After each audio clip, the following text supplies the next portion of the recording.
All right, calling our meeting to order at 5:31 p.m. This time we have invocation and pledge of allegiance by Pastor Brad Friday.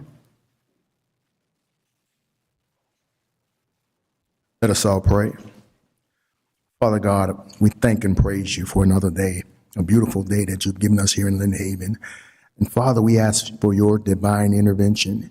God, as we prepare to do things that are positive and productive for this community, Father, I pray for your divine wisdom, your understanding, your knowledge, God, that you might guide us and navigate us, that we might work together as one community to accomplish the goal. In the name of your Son, Jesus, we thank and praise you. Amen. Allegiance to the flag of the United States of America, and to the republic for which we stand, one nation, under God, indivisible, with liberty and justice for all.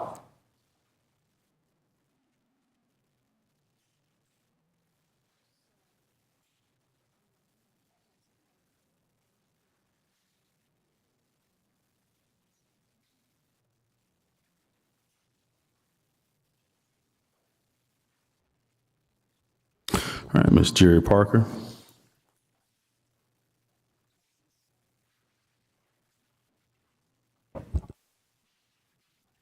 Good evening, Commission. What I'm going to say today is a total 360 of what I was going to say. But I got some information today that is very relevant to City Hall.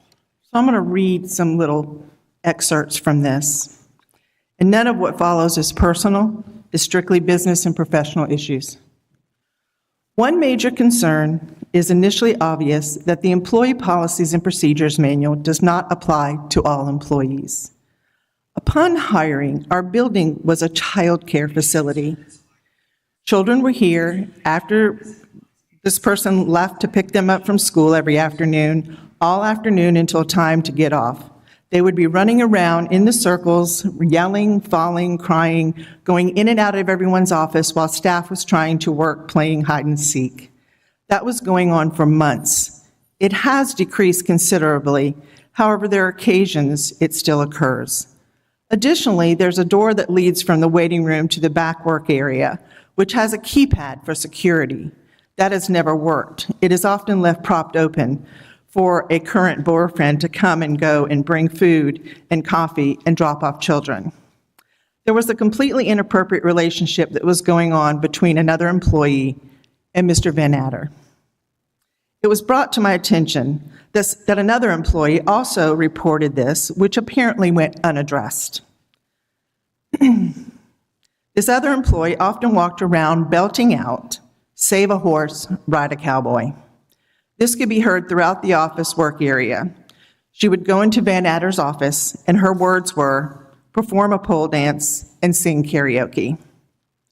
There were a couple occasions when this employee, accompanied by another employee for these performances, on one occasion, wore Van Adder's cowboy hat while parading around the office singing the favorite "Save a House, Ride a Cowboy." This employee and Van Adder would openly share words of affection. "I love you, Charles. I love you too." And I am aware on at least one occasion they left the office together during work hours. Ms. Gaynor, this is your department. These are employees of City Hall with this kind of behavior. This kind of behavior that is unbecoming of this city, and it's embarrassing. This information that I received today is valid and true, and it needs to be addressed. This is disgusting. Thank you. All right, Christy McElroy.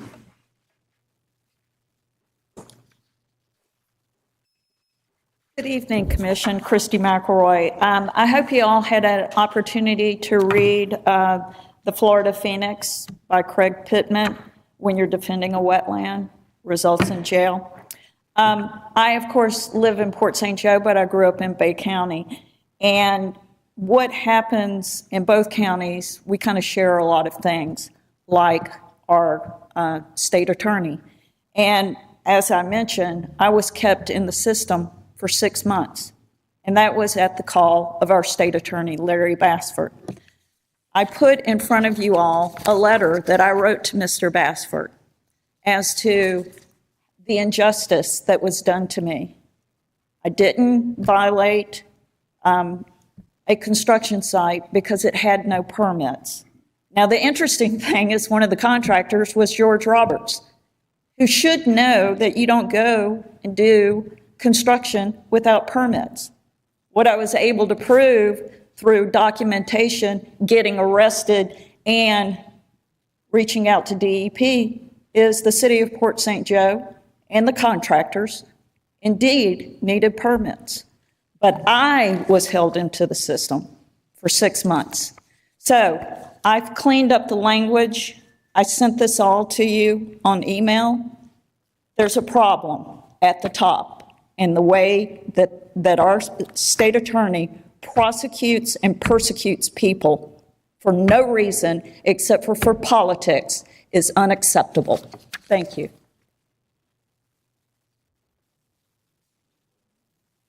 Rich Walker.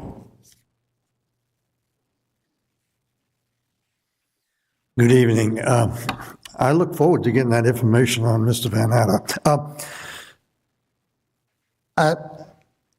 And attending most of the budget meetings and the financial meetings.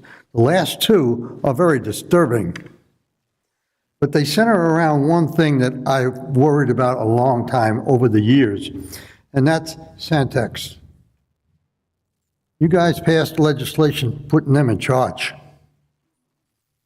And in the last financial meeting, I discussed it with the chairman, and I expressed this concern.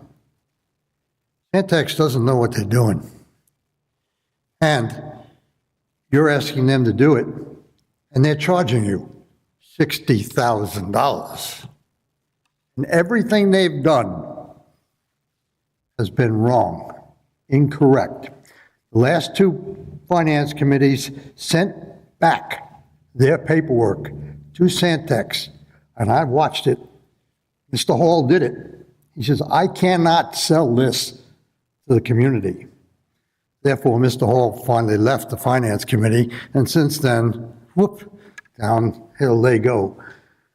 I look forward to some new stuff. However, sending back their paperwork for a retread, and the same thing comes back over and over again, you've got to take a look at this. You've got to get somebody that knows what they're doing here. They have not made a decision. Nobody's made a decision to put this on the water bill. Upgrade the tiers. Yes, you've got a 5-year program. We were going to be inundated with updates to the stormwater thing every year. You can't get it together. You should be able to. Again, Finance Committee was not happy in the minutes of the last meeting, not happy with Santex whatsoever. So I would suggest that you forget them, take it on your own, and start making decisions, which is what we pay you for and what we elected you for. Harry Adams.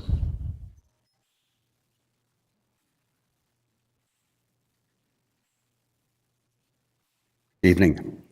I took my wife to a local restaurant about 2 weeks ago. I parked right next to the restaurant in a disabled parking area. I put up my disabled sticker. I went into the restaurant. My wife and I enjoyed the dinner at Victoria's Last Bite. We came out and my vehicle was being towed away. There was no indication of any further restriction in that area to parking there. There were all kinds of parking places available next to me, but there was no sign at all that I was parking illegally. I think it was very deceptive to have a parking area for disabled in that area without some indication of some further restriction. And I would request that something be done about it. Thank you.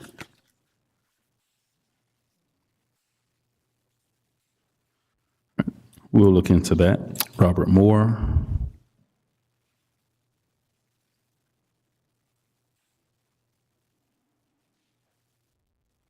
Robert Moore, live in Country Club Harbor here in Lynn Haven. Mr. Mayor, Madam City Manager, Commissioners, City staff, thank you for the opportunity to speak. My wife and I moved here 3 years ago. And we moved from Minnesota, so we were seeking warmer weather, which we certainly have, lower taxes, and a sense of community. We found that here in Lynn Haven. One of the first things we did when we moved to the city was get actively involved in the Senior Activity Center. We were welcomed with open arms. Now for me, that sense of community, I was born and raised in Panama City, graduated from Bay High in 1967, went away to college and didn't come back for 55 years, and things had changed a little bit. But that sense of community that I feel here is very strong. And I'm here to tell you tonight about something you're doing right. I'm not going to complain about anything. The Senior Activity Center, they welcomed us with open arms. We got involved with line dancing, very involved. Met one of my high school classmates there. It was just such a welcoming environment. Now, my wife has continued with that. I have fallen into the pickleball cult over at the Charlie Smith gym. So I'm spending, my ankles and knees are telling me I'm spending way too much time over there. I should be line dancing. But aside from the exposure to the Senior Activity Center via my wife, and probably more importantly than the purpose of keeping my wife happy, is that Senior Citizen Center is the throbbing heartbeat of the senior community in this city. Some 15% of your residents, of our residents, or about 3,000 people, are seniors, 65 plus. Of those 3,000 or so, 360 are active members at the senior city. And of that 360, approximately 40% of the membership participates in activities every day that door is open. 40%. I doubt that you have any other city programs where your targeted cohort participation is that high. And in addition to that, it is a highly effective vehicle for delivery of citizen services. It is self-governed and self-administered. You don't have any city staff tied up there. City resources are not consumed beyond, of course, maintenance of the building or utilities, which you would have in any case. Thank you. Mr. Moore, that's your time. I'm sorry. Yeah. But I was going to say, you got a good thing going with the senior center. Let's not mess it up. All right, thank you. Jody Moore.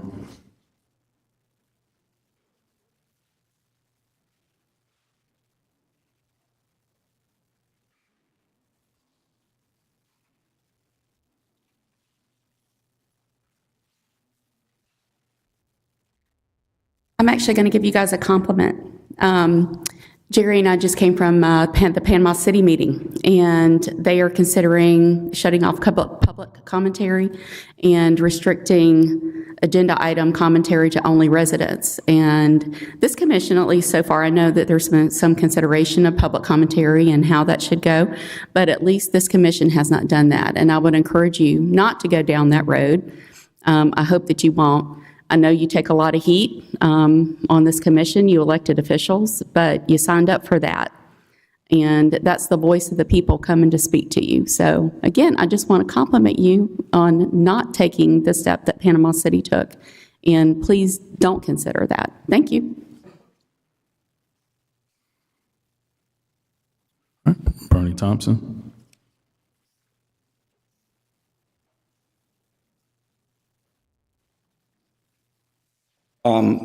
Regarding the public comments, I fully expect that you will do that. According to statute, you can ban these non-agenda comments, and I'm sure it's coming. But your city attorney knows that Panama City nor you can discriminate against who makes public comments on agenda items. Now, I know she knows that because we were in federal court together in front of Judge Weatherall in 2020. So that is illegal, and Panama City will have to adjust that. But Mayor, last time I was here, I alleged that you had donated surplus funds illegally to your church for where you're a pastor, and you posted on Facebook that you didn't think that your accusers and complainers would publicly correct the statements. I don't know if what you said is true, but I'll read just a couple of sentences. You said that when finalizing my report for the supervisor of elections, it initially showed I would have funds to distribute to a nonprofit. However, once the actual expenses were calculated, the funds were not available. When I contacted the SEO to correct my report, I was informed that the system was locked and it could not be amended. So it was a non-issue until a complaint was made by a concerned citizen. An investigation was conducted by FDLE, and you have received the results of the investigation from State Attorney Larry Bassford. So evidently it was investigated, and if the system's locked, what can you do, right? Hopefully every citizen gets that kind of break. Second thing I want to ask you is Chris Forehand in Panhandle Engineering, is he deciding who gets contracts, and are you paying him more than $100,000 a year to make those decisions? Would like to know that. 3, does this building have sprinklers? According to state law, life safety, this building, which I believe until recently, if not now, had a temporary certificate of occupancy. And again, as City Attorney Amy Myers knows, because we went through this back in 2017-18, if a building does not have sprinklers, it has to be shut down lickety-split. So I'd like to know that. Final thing, when looking at this city hall, I went to the government website for the county, and I saw a building. I thought it was a La Quinta, but it turned out to be this building, okay? And I looked up the parcel number. And do you know what the county says in the city view section? You don't want to write this down. It's the most shocking thing I will ever tell you. At the Bay County government website, city view section, if you type in this parcel number, it will indicate that you have $2 billion of property improvement value. $2 billion of property improvement value. Look it up. I don't know what it means, but please let the public know what that's about. Thank you. Daniel Johnson.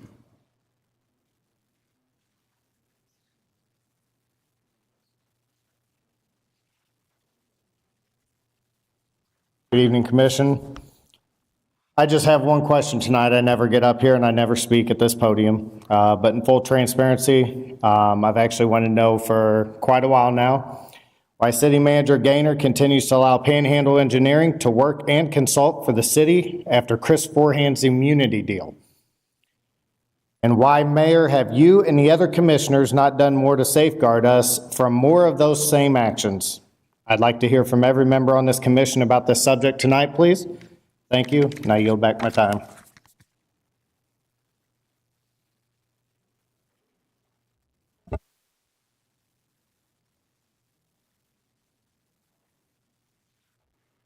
Maureen Tamin, 2312 Country Club Drive. Maureen Tamin.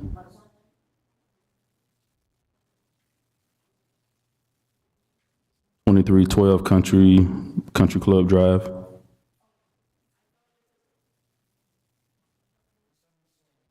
Okay. All right.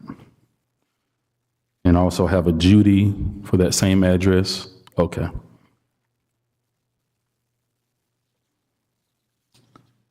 Mitch from 1208 Massachusetts Avenue. Oh, there we go.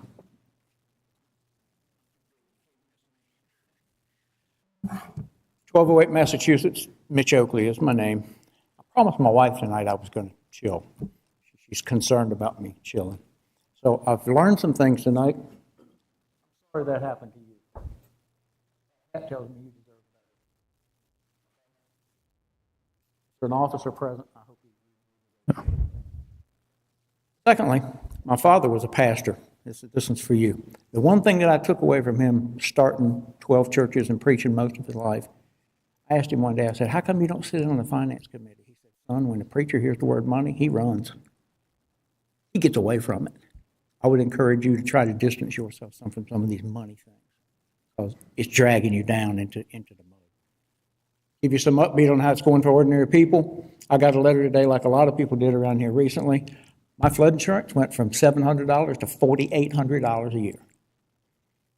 Okay, so when we talk about a little addition like $300 to park my trailer somewhere, that's going to make a difference. Now we're up to $800 a month. Pretty soon I'll have to go and get Victoria's to give me my sandwich. So tread slowly when it comes to adding burden. And the other thing with the city, ma'am, I don't know what you've learned in managing people, but the worst thing somebody could ask me when I ran a business was they wanted a raise because somebody else made more than they did for doing the same job. I usually wrote their check and told them I'll see you later. Okay? Don't let people ride you. You're supposed to be driving the truck. Okay? Thank you all, and I chilled pretty good. She'll be proud of me. Mr. George Hines.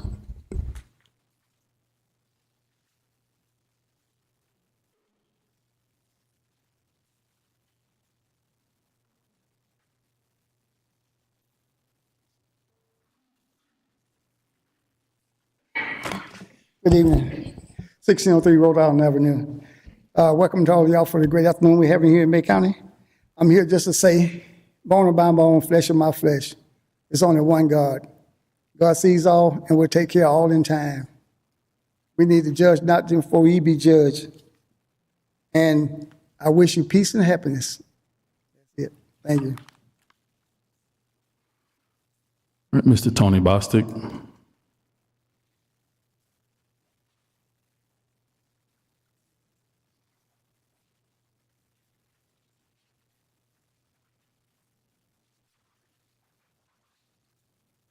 Good evening, Mayor, Madam Manager, fellow commissioners, citizens of the great city of Lynn Haven. The latest attempt by Mr. James Finch to influence governance here in the city, I believe it is vital to bring some parity to this latest attempt at bullying this city into kowtowing to him. Since January of 1999, Mr. Finch and his companies have netted $46,240,539 from the city of Lynn Haven in various contracts. That works out to $138,040 each and every month for the last 306 months, or 26 years. In December of last year, Mr. Finch and his companies received their last check from the city of Lynn Haven in the amount of $4,312,791 as final payment on his last contract with the city. This ended payments of $21,021 per month. With this payment, the city saved approximately $1.3 million in interest payments alone on the loan made to the city by Mr. Finch. In his widely circulated letter to the residents of Lynn Haven, Mr. Finch repeatedly made salacious allegations against the city manager, Mrs. Gaynor. Allegations such as she gave $41,000 to city employees in the form of $200 Christmas bonuses in 2018, when in fact, it was Michael White that did this. The allegation that she authorized and signed $4.9 million in false invoices, when in fact, Michael White again conducted this action. Mr. Finch intentionally muddied the water by not properly identifying the actual culprit in each of the instances, Michael White.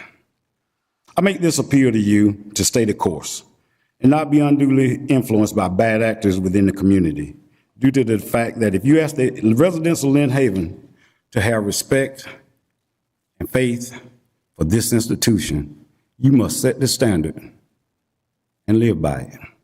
Thank you for your attention and for allowing me this opportunity to come before you May God crown your heads with wisdom to continue leading the city of Lynn Haven.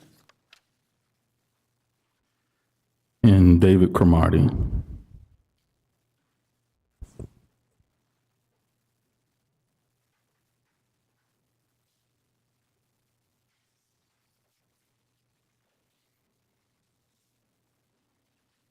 Good evening. I'm David Cromartie, 75 years of age.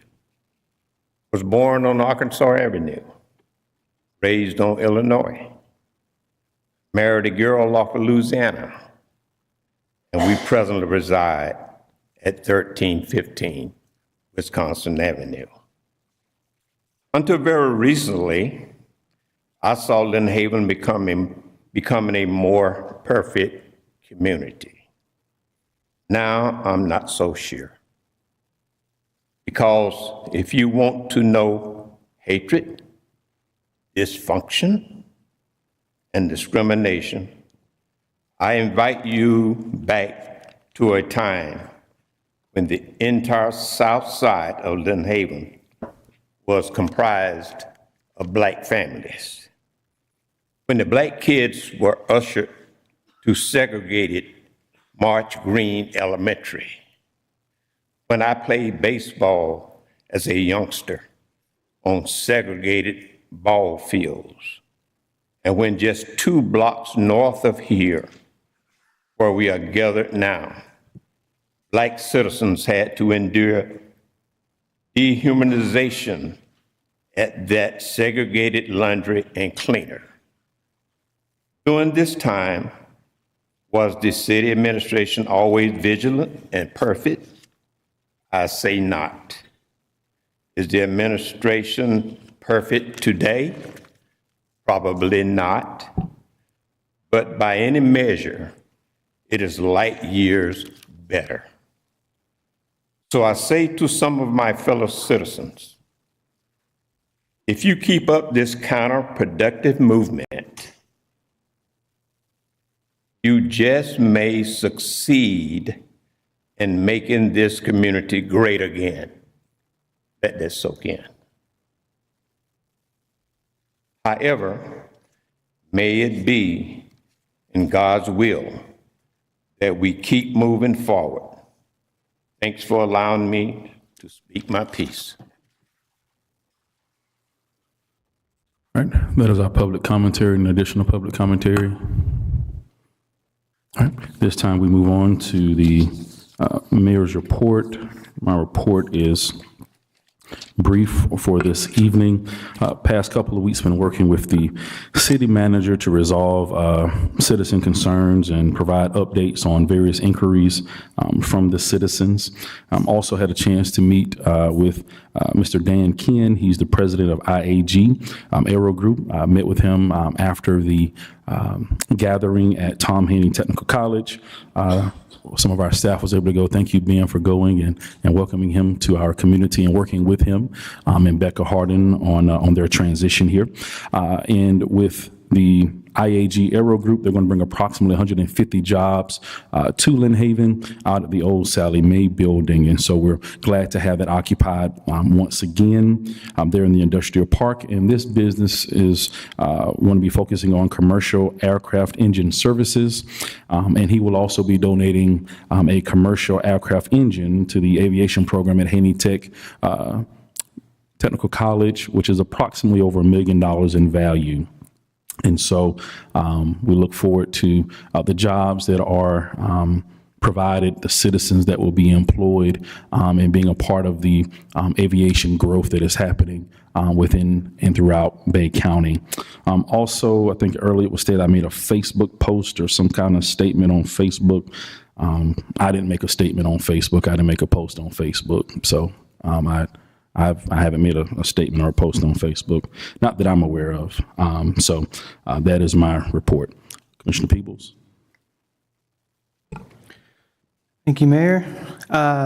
This past week, I had the opportunity with Commissioner Perno to attend a ribbon cutting ceremony with the Bay County Chamber of Commerce and Habitat for Humanity. Graciously, Commissioner Perno was the one that made any type of speech. I just got to stand there with emotional support. But it was a great reminder of the impact that can happen between partnerships and local community, and how it can truly change lives. It was right over this way, a little bit over this way, and it was a new house for a family, and it was really touching, really touching. Also have some meetings scheduled with citizens that reached out that want to talk to me. So I thank you for doing that. I just want to encourage any of the rest of you that out there that would like to schedule a meeting with me. Just reach out to me however you want, whether that's Facebook, calling me, texting me, whatever.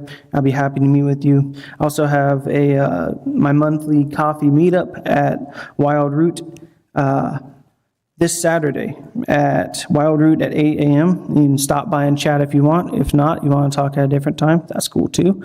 Just reach out. And in addition to that, I also am starting something new. I started a monthly newsletter. So I know that I've been available and I keep my Facebook active and all that kind of stuff, but I just wanted to add another way to communicate. So if you want to be part of that newsletter, just reach out to me with your information and I'll get you signed up for that. Yep, and I just wanted to talk about a few notes from citizens that I recently had. One trending thing that I saw is that, just something to consider, is that some of the citizens were talking about food truck Fridays, and I do remember how cool that was, so maybe we can consider doing that again in the future. Maybe when it's not so hot. It is really hot, but maybe when it's cooled down some, maybe that's something we can start again. Another question that I don't know the answer to, and I had a few people ask me, and I apologize, I haven't got the chance to, or I did have the chance, but I've not asked yet, is the Independence Day concert, it used to be broadcast on the radio. Is that going to happen this year? Do we know? Okay, all right. Again, just want to say I'm here to serve. I appreciate the opportunity to serve and for all you reaching out to me. As far as some of the questions asked, we had some questions about Panhandle Engineering. I would encourage you to go to our last meeting because we did and read the minutes or watch the video. The same question was pretty much asked and city manager went into great detail on answering that. As far as the $100,000, what happens typically is a contract, Panhandle Engineering and our other firms are on a continuing contract. If they are awarded the contract, or when it's their rotation for the contract, part of that contract is typically selecting who gets the contract based on the bidding process. It's not a flat fee of $100,000 per contract. It's based on what the bid is or whatever, right? If you want more information on that, I'd happy to get it to you by, or you can go back to that last meeting. As far as the $2 billion improvement value of the city hall, we don't do that. Like, we don't create the improvement value of our own buildings. That's typically done by the county with their appraisers. So that's not anything we do. In fact, I've found out when I've tried to sell a house in the past that your improvement value or whatever is not anywhere close to what it'll actually sell for. It depends on a lot of factors, and I'm sure any realtors out there can back me up on that. As far as the sprinklers, do we have sprinklers? All right. I think that's all the questions I had that were asked. Sorry if I missed any. If I did, please come to me, ask. I'll get the answer. And that's all I have. Thank you to the staff and everything. I know it was a hot weekend. There's a lot of activities that went on around the city. Staff was out working in the heat, and I appreciate you for doing that. Thank you. Thank you. And I guess also following up on what Commissioner Peebles said in regards to Panhandle, they do not decide who receives a contract from the city of Lynn Haven. The five of us that sit up here make that decision. So when the bid goes out, the five of us, make a decision on who actually receives that. Staff makes a suggestion to us, and then we look at the scores, and from that, we decide if that company receives the contract or not. So most recently, we had a company that came and complained that they did not receive the contract. They didn't contact Panhandle. They came to the commission and came to us about them not receiving a contract. So it's the 5 of us that make that selection when there's a bid process that goes out as to who receives that contract. Commissioner Purno. Thank you, Mayor. I don't have much. I did go to the key ceremony for the Habitat for Humanity, and man, it's amazing to see how the community comes together. I know, Mr. Hines, they told me that you were involved with Habitat for a long time, and when you see real estate, construction, you know, the chamber is one thing for the ribbon cutting, but everyone, the architects, everyone does gratis work to make that happen. And the homeowner, Portia, she's buying that home. She's investing in it. It's sweat equity, and her family donated the property, particularly for this one. And she works 2 jobs, and she had to drive her children to their grandmother's house that lives on that street. Now her children will just have to go one house over, or grandma could come to their house. And when they started saying stuff like that, it got me. I balled up right away. So I know, I didn't know those things were so emotional, but it changes people's lives. Angela Kopp is the director for the Habitat for Humanity here in Bay County, and I knew her from the Lynn Haven Rotary Club, and she was with United Way before that. She is one heck of a ramrod type person that gets all those trades and all those people together for this kind of stuff. And the homeowner is very well invested in it. It's just amazing. I'll switch to we have a new family in Lynn Haven because of that. It's just good work. It just really is.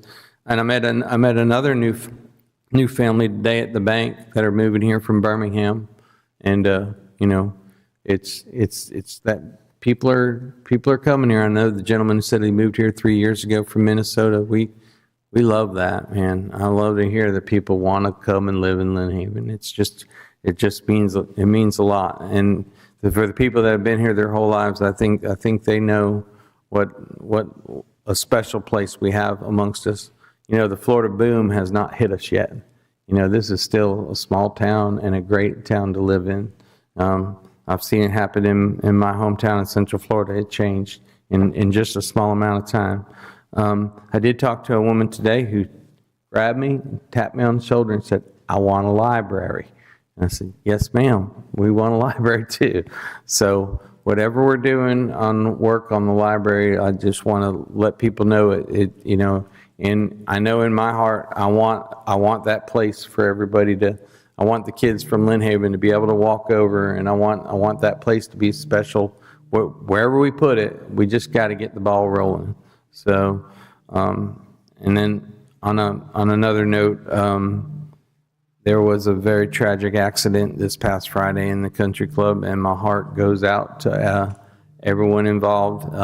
And I say it all the time, but the sounds and the reaction from our police and fire and EMTs was probably, you've never seen anybody moving so fast on these little roads Friday night. I live off Indiana. I was getting phone calls. I had called the city manager to say, "Hey, what's going on?" Because nobody wasn't getting there fast, and the reaction time for our folks was amazing. And Florida Fish and Wildlife, it was an accident on the water, and it was just one of those things you wish never happened. So I'll leave it at that. And thank you to all our city employees. Thank you to all the people in the chairs right now that care enough to be here. I really appreciate it. So that's my report. Thank you. Commissioner Ward? Yes. So just want to thank everyone for coming. This is a good turnout. I always like it when a lot of people get involved with our city, so I appreciate you coming out. Glad to be back. I've been gone for a while.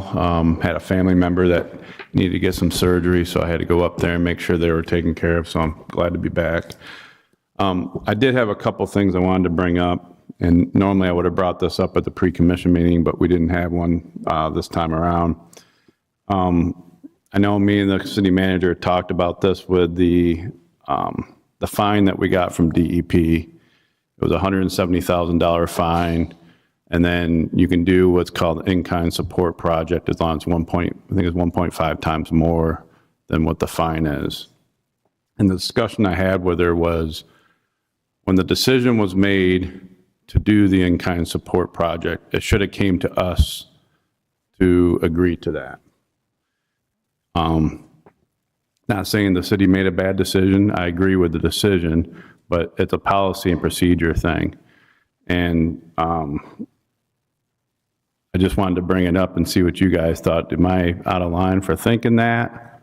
Or do you understand what I'm talking about? Yeah, I think consent orders, I mean, I don't know of any other municipality that it goes straight to the commission. I mean, usually it's reported through the department, and we knew it was coming and we talked about it. I mean, we talked to Mr. Lightfoot about it many times before it came out, and then we talked about the amount that it was. Right. And the process is either pay the fine or, line up a project like we did that has nothing to do with what you were fined for. So anything we did to the sewer or the water treatment plant would have not counted. So right. This I thought it was very strategic, and I mean, I felt like we were informed. I just didn't know. I still think it should have came to us and we make the decision as far as whether we want to use that for an in-kind support project. Do we want to just pay the fine? Is there another option? That type of thing. I'm not saying we weren't informed. I know, but don't you think the way it worked? That we should have still came to us to be voted on. That's all I'm saying. I think we were informed the whole way, though, and what they were presenting made sense to be the best option. Right. So, But still should come to us for a vote, though, is what I'm saying. Well, it did when we voted for the lift station, the project. Talking about the last meeting? Yeah. That decision was already made before that. I'm talking when it initially comes down from DEP, right? DEP says, hey, we're fining you. And then you have a decision to make. That decision was made by the city. It should have been made by us, is what I'm saying. Oh, I think. You see what I'm saying? Well, what's the city manager for? She's doing her job. I think we figured out the best way to skin the cat. But shouldn't we be the ones that make that decision? Because it's budgetary stuff. We make decisions on budgetary stuff. It was stuff. Brought before us in the best manner to solve the issue, and we all agreed to do it. How long ago was this? It's been coming down the pipe for a while, and then. Is this when all the fish died? No. Oh, that's a different time. No, this is from more than one instance of when we had major rainfalls, and we had what's called I&I, infiltration of the sewer system, where all the groundwater basically raced back into the sewer system and backed it up, and then there was a release of actual sewer into the bay. Right. And it happens in Panama City, it happens, and that's where strategically having a water treatment plant at the water's edge is not the answer anymore. It was in the 40s and 50s when they built these things, but these things are obsolete. And I've preached that. We're trying to go a route to move it and whatnot. But this is what happens when you have to report what you did, what happened, how many gallons or whatever was released, and then DEP gets involved, and then they issue a consent order. Right. And it's like a fine. So, and I think Mr. Lightfoot was bringing it to us the whole time. And I mean, so I guess just make sure I'm clarifying here. So you're okay with the city manager making that decision, not us? As long as we're involved as they're making it. I mean, that's what a city manager does. So the answer to the question. You gotta let so the them, answer to the question is the city manager should be making that decision, not us. I think it's it's part of a city manager's job. Okay. Yeah, I do. I mean, I might be the dumbest guy in the room right now, but hell, we'll pay her money, let her do her job. Okay. I just I just thought it was a formality thing that should have went to us, but unless I'm wrong here. Okay. The last thing I have, and this is another thing that me and the city manager talked about, and I campaigned on, and this is something I want to make sure that we get right, is the budget process. One of the things that I campaigned on and I discussed with the city manager was when we get presented the budget, each of the department heads present their budget. They tell us what have they accomplished this fiscal year, what are their shortfalls, what are they projecting to accomplish next fiscal year, and present us with any information they think is viable for us to make smart decisions on the budget. So to me, I would like to see the department heads present their budget to us with whatever data and facts. You know, for instance, I know the fire department, from what I understand, the fire trucks are pretty old, and that would be good data to have. How old are they? What's the average age of them? How much maintenance costs are on there? How long is response time? Have we ever had a case where something broke down, we couldn't make it there? Things like that. And I wanted to get your guys' thoughts on it. I think that you're on that. You're on the ball on that, and I do believe that at our strategic planning, every department head comes to us in that manner, Right. And with just what you're saying. That's long range. But it's Short Long range. range. it But actually. I'm talking just the budget process. Well, that's 5-year plan, 1-year plan. So, I mean, I know Chief DeLange came to us when they wanted to buy that fire truck, you know, and he pleaded his case at strategic planning. Right. So I think you're on, I mean, absolutely, whatever format that you would like, I think we could fit that into our strategic planning day. Yeah, and I'm good with that too. I think that's the time to do it because we're setting their feet for the budget. Right. So if you look at, and a good city to look at, and I've looked at a lot of other cities, look at Panama City. When you see how they do their budget, they go in great detail and they look at a lot of data and facts so they can make informed decisions when they do their budget. Now, yeah, they're bigger than us. They got a bigger budget than us. Not saying we got to do it exactly like them, but I think it's important. And not only that, I think we should start earlier. I think we should start around May, June timeframe. I know that's passed, but next year, I think we need to look at trying to do it like that. So I just wanted to get your guys' take on that. No, like I said, I normally would have brought this up at a pre-commission meeting. Didn't have one. I'm okay with that. I mean, we're putting a lot into strategic planning this year. Yeah, I think we do cover those in the past time that we've been here, that each department, we get a notebook with all that information in it.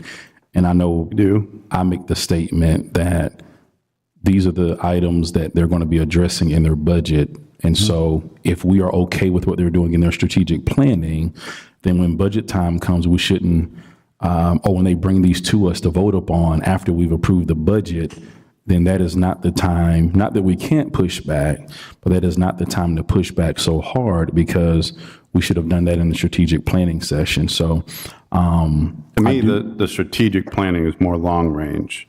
The budget process is more for this and next fiscal year. Right. And I do understand what you're saying, but in the strategic planning, from what I remember that we did last year, they give us their short range goals of this is what we hope to accomplish in the next year. And then that's what's going to be incorporated into their budget as well. So in regards to starting the budget process in May, I mean, we could do that, but I think we're still getting into mid-year budget at that point.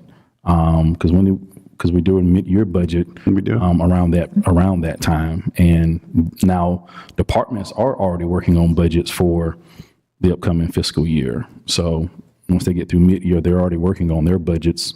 When I came up here this week, city manager was in budget meetings, so I had to catch her between budget meetings. She got out of one meeting. We talked for about 10 minutes. I held over for another 5 minutes, and she went into another budget meeting.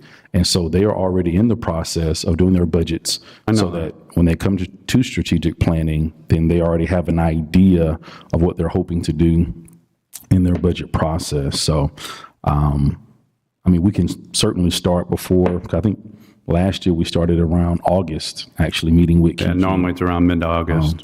so we're in June. I mean, once they get finished proposing their budgets, we could look to see if we could maybe meet in July. But strategic planning Well, is we're coming going to up. be doing it July 18th. So this year's out the window. I get that. I just think it's better to be trying to do it earlier. And I get when we do it early, there's going to be things that are going to be fluid and you have to adjust as you continue to get closer and closer to the end of the fiscal year, and then you firm it up. But my big thing is I think the department heads need to brief their stuff when we do the budget process. So you're just saying maybe next year, July 17th timeframe, we just have a workshop before or after the commission meeting, have the department heads come up and say anything that they want to say? What we're doing, And they can answer any questions we have? they just present, normally we have it where we have one-on-one, right, with the city manager and the finance director.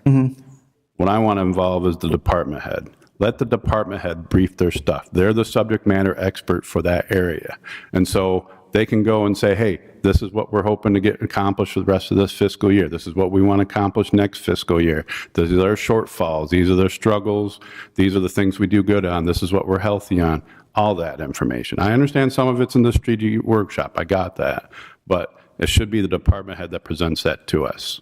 So, Mayor, we've already started in budget. We started in May, right after you approved the mid-year budget. And we've been in and out of meetings, budget meetings, because we have to prepare for you all. Surely you don't want us to come unprepared. And secondly, I think we all agreed that on July 9th, our strategic planning, which we normally do, we do short range and long range goals. With those this year, the department has, as they would normally do, they're going to tell you what they need in their budget. They also have a capital improvement list that goes out to 2030. So you'll be able to see in capital improvement 2026, 2027, and so on. So all of that's planned out. They will have their goals and their accomplishments and what they hope to accomplish in the next 5 to 7 years, 1 to 3 years. All of that has been done in strategic planning. Now, you did ask us if we could do that earlier. Absolutely. Does that put a lot of pressure on the department heads and the finance department to get it done? Yes. Will you have accurate numbers? You probably will not, because the state does not even post most of their numbers until later on. So that really holds it up. But strategic planning is where every department head comes and talks about short-term goals, long-term goals, and accomplishments and goals for the next year, so that you have an idea when we come to you on the 18th exactly what they're asking for. So, I mean, that's the way we have presented strategic planning in the past, and we even moved it up some because you asked us to move it up, and I did explain to you, we may not have all the numbers, but we surely can do our strategic planning and include all of those things in there. And if you have questions, this also gives you a time during the strategic planning. If you have questions in July 18th, now you can take all of that information that you're going to receive in strategic planning, come back and ask questions. Because it's a lot of information you're going to take in on one day. That gives you some time to ask questions, write notes, and come back and ask those department heads. So let me just ask this. Will the department heads be presenting their department at the budget workshop? Strategic planning or the budget workshop? Budget workshop. If you would like for them to go over the same thing that they're doing in strategic planning. Not what I'm asking. But it's the same thing. Asking for their budget. Their budget. Absolutely, they're going to have a budget. They will. That's not my question. My question is, will the department head be the one presenting their budget at the budget workshop? Normally, let me just say this, it comes police, we go through line by line. That department head is there for you to ask any question that you would like. So that department head will be there for you to ask any questions. I mean, we've never stopped department heads from answering questions. Okay, so I'm going to ask a question again. Are the department heads going to be briefing their stuff at the budget workshop? I don't know how else to answer that than the department heads It's will simple, be there. yes or no? I mean, Department heads will they will be be, will the there, yes. department heads be presenting their We will have a budget? finance director that will come up and give you the budget.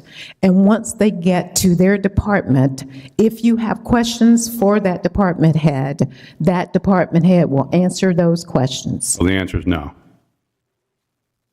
The finance director is going to be presenting everything. ma'am. And not the department heads, unless we call them up. Yes, ma'am. And And pin if them you- down to certain questions. You're exactly right. Yes, and you can call up each and every one of them. All right.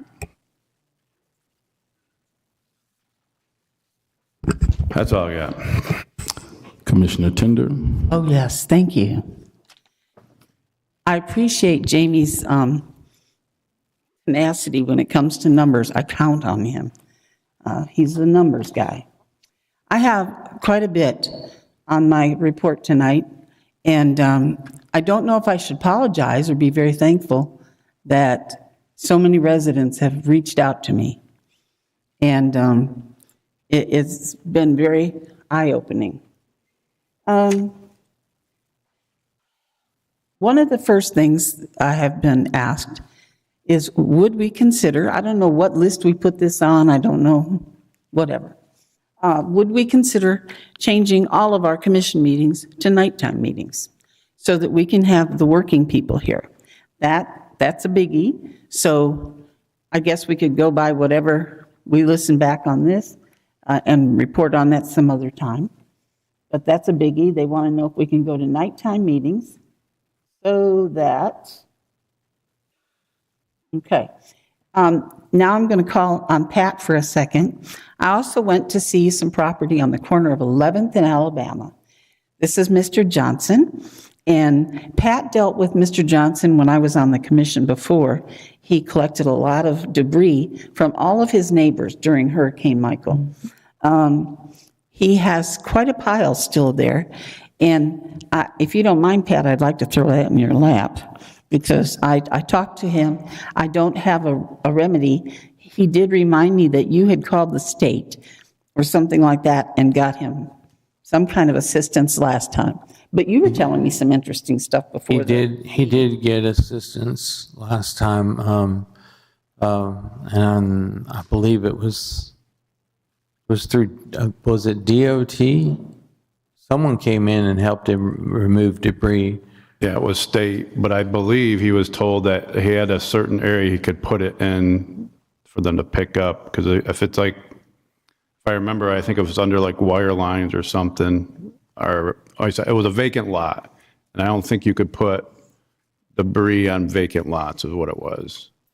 Is Bobby, have you seen these pictures? No, he is not. Okay. I haven't sent the pictures to anyone. I thought it was Chris that got them, but I haven't sent them to him either. Bobby, I know you're talking about it, right? It's right at the end. It's at Alabama, and it kind of dead ends And down 11th toward Street. Tennessee. Yeah. And there's a lot behind it that, of course, I took the golf cart and went in on 11th and went all the way to 12th, because it looks like there used to be a road down that or something like Right. that. Yep. I know exactly where you were, because he took me on an ATV all around there. Yes, yes. And there's even more stuff on, there was more stuff on his property at the time, but I had thought that he got everything removed. I know I was looking for his number in my phone the other day, and I couldn't find it. So I'm just going to have to go knock on his door. So. Yeah. But I think it was an issue that it's a vacant lot, and I don't think vacant lots you're supposed to be able to pick debris on. I think that's the issue. Where he moved a lot of that stuff to his property. Private property. Yep. And it I was get sitting that. back there. And I think he was, last time we talked to him, we got him taken care of, but we explained to him, if I'm not mistaken, I think we explained to him that it has to be on a residential lot in order to be picked up. Am I right? Yes, well, Pat really dealt with him, but I'm just bringing it up because he came to me. I went over there, I looked at it. He did say he had an appointment with you, Jesse, and I don't think he followed up on it. Somebody didn't follow up, but it's that picture there, and you guys can do whatever you want with it. And here's another picture. You can have Bobby, that do you too. have his phone number, Mr. Johnson? Bet I can Chris get it does. for you. Okay. Probably have it written down here somewhere. I will give him a call. Okay, so that's another one. I'm going to Other talk one- to you after the meeting, Bobby. The other thing that I would like to bring up, I know I'm being a nag about the mailbox at the senior center, but there's a couple pictures going down that way, and here's one for you guys. This is where I personally would like to recommend the mailbox go. And if you guys agree, because somebody said we all had to agree, if we agree, then I'd like the email written and our location sent to the, are you willing to do that, or who's doing that? I don't know. You all, I think last meeting, it was the commission had to vote on it before we could send it on to. Can we add that to our agenda for discussion for next meeting? And then just In bring 2 it- weeks? Yeah. Okay. I'll hold on to this picture, because this is what or do you want to hold on to it? Those guys have one down there too, and see if everybody agrees on the senior center mailbox. Okay, the other thing I really want to bring up is strictly for the record. I want it on the record. Since Jamie and I were both elected at the same time this year, I would like to request a financial audit. And I want that on the record just because I think it should be. Not accusing anybody of anything. I'm just saying it's just smart business, and I'd like to have that on there. I think it's been a long time since we had an audit. Do you remember, City Manager? I think it was right after the hurricane, I think. And they came down from Michigan. Remember, the two guys came down, spent a few days? Anyway. It was 2021, maybe? Yeah, it was right. It was after You were that. still on the commission then, so it had to be 2021. We have an audit every year, but I think what you're talking about is forensic I'm audit. talking about a real, not that what they're doing is not real. But I would just like to see an audit to make sure. A lot of people don't realize that what happens is this commission is held liable for things that overlap, for things that are overlooked. And if we don't address them, even so much as mentioning them in this meeting, helps us. I got to tell you, I don't have two $20 bills to rub together. So if you're coming after me for money, we're not going to get any. So I'd like to see things handled here where they're supposed to be handled. Anyway, that's the other thing on the audit. Alabama, I got that taken care of. Had a person call, and Chris isn't here. I don't know if, Bobby, you know about this or not. Potholes from 5th to 9th Street on Georgia. Do you know anything about that? Yeah, I know they're there too. I drove down there. But are they on a list of some sort to Yes, get those they're fixed? on, if the Georgia Avenue from 5th to 9th is on the legislative paving list. Okay, great. So if we get the funding, it'll be one of them paved. Okay, where's that funding coming from? State. If the governor doesn't veto it. Governor hasn't. Okay. At least I can tell them that they are on a list. Oh, yeah, it's one of the top 10. Okay.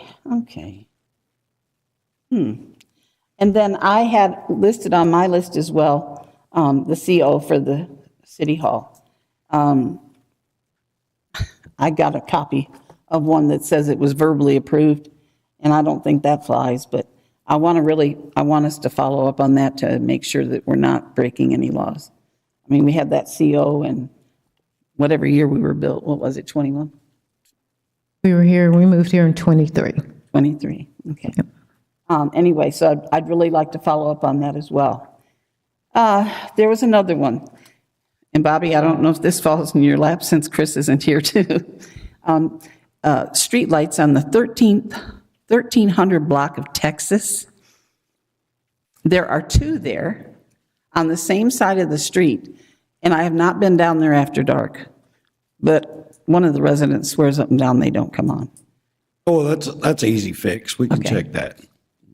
I'm going right here, easy 13th fix per Bobby. 13th in Texas. 13th, yeah, block of Texas. Okay.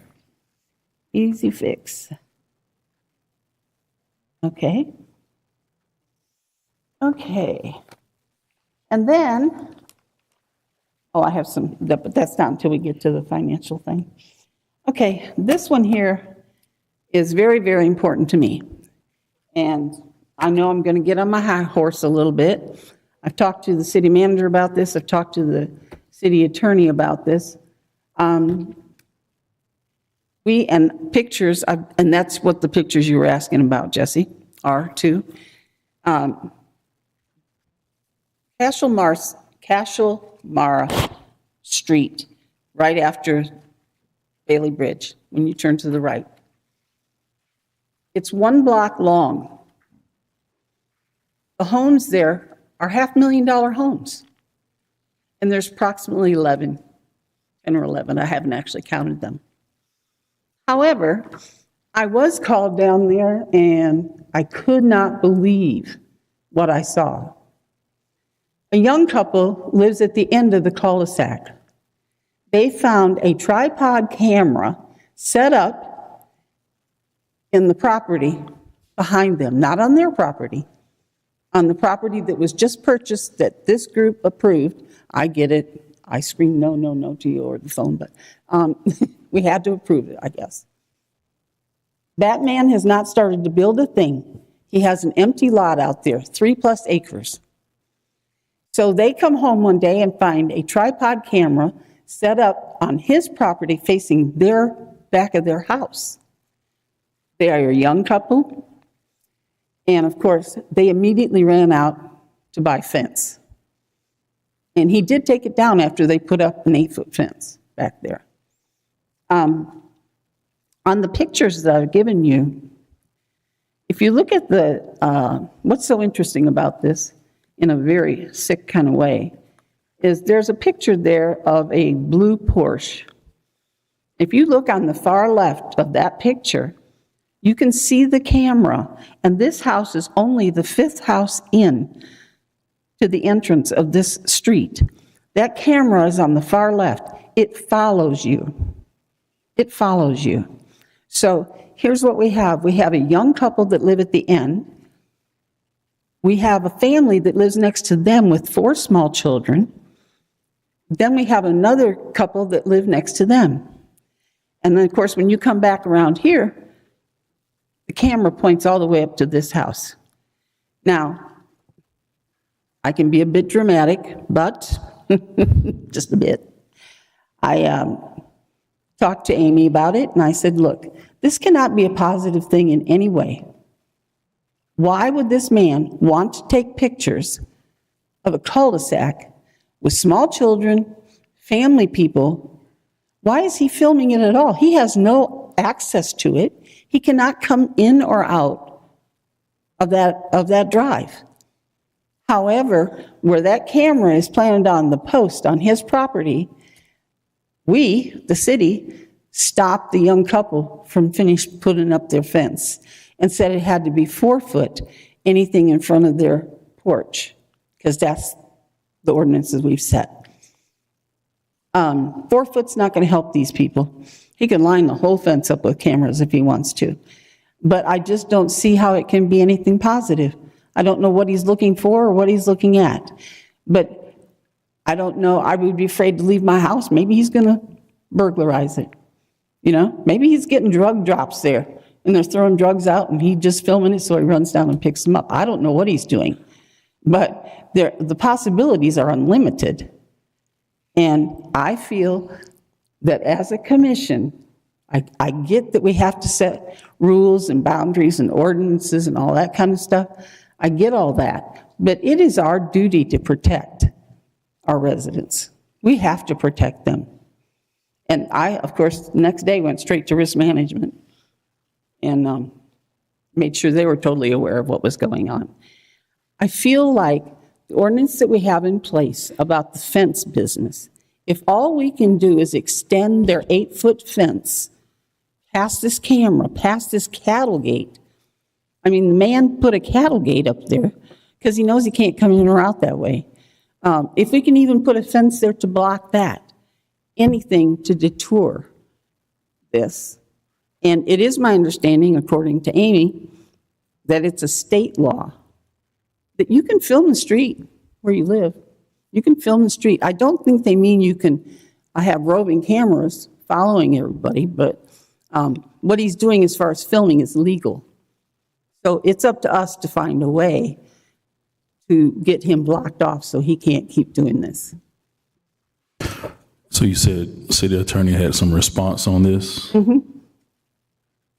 That's something that would be eligible for variance?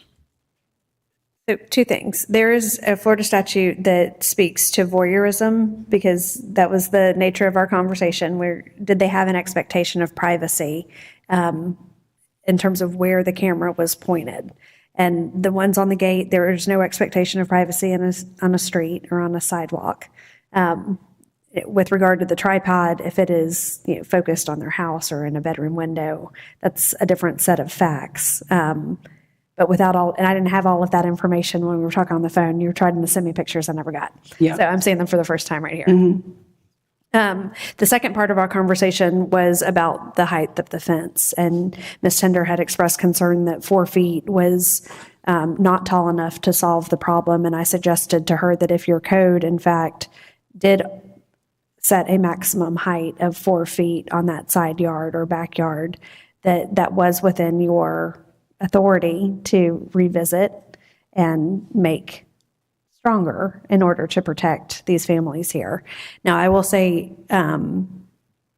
reviewing your code during this meeting right now, it does appear that the rear and side yard maximum fence height appears to be 8 feet already. So I thought that was, the height was 8 feet. He's at 8 feet. The city went out, told him to stop because they couldn't keep building it. So his fence stops with the camera, even with the man's camera. And I don't know where the statute reads or anything, but the whole roving thing is the thing that sends me over the edge. I mean, I could put cameras up all over the place at my house, but I sure wouldn't want somebody to walk by and have me follow them. I mean, it's the roving part of it. And clear back, like I said, in that blue car where I took this picture, I could see that camera over here. And it starts filming you then and taking pictures. I waved, I did all kinds of stuff, and I watched it. It followed me everywhere. The family that lives here, the first family, is a young couple.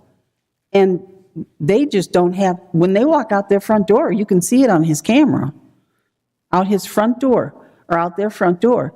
The same way with the family next door with the 4 small children. He can see, whoever's watching that camera can see all those children out in the front yard and see whatever they're doing. I can't seem to talk myself into there being a positive reason. And if there's any way that we can, like you said, a variance or something to protect their privacy. I don't even know why he has to have that cattle gate up there. He's never coming through there. If I were the HOA out there, and I'm not, but if I were, I would probably be up here saying I want a 12-foot brick fence to cover the entire cul-de-sac to make sure nobody came over or went on the other side. But I just feel like we have to come up with something. Now, has there been any contact with the owner to see why he's put up the camera? Do you know the owner who we're talking about? Just the same owner that came to us? Yeah, I'm not going to call him. You're feel free to call him. Well, I'm I have not asking asked. in the sense of, have we asked him? Because we're attempting to make decisions without his input. So have we asked him, why does he have the camera? Why does he have the type of camera that he has up? Has anyone reached out to ask him those questions? But hold on, sir. It's not his time house. to speak. Yeah. Yeah. I've not asked him. Okay. All right. So back to the city attorney. Legally, as of right now, what can we do? I'm not aware of any violation of city codes here. With regard to the state statutes, they are criminal in nature. So I think that's a conversation to be had with the police department, but it's not one for the city to enforce. We may be able to arrange and coordinate a meeting. And I think inquiring of the owner, the public has expressed concerns about cameras on your property. I think that's a fair question to reach out to the owner. But I do want to caution, there's just what the city can do with regard to a trespass or a violation of the Florida statute is not the city's action to take. That will be up to the property owners. But would it be within the city's purview for the fence?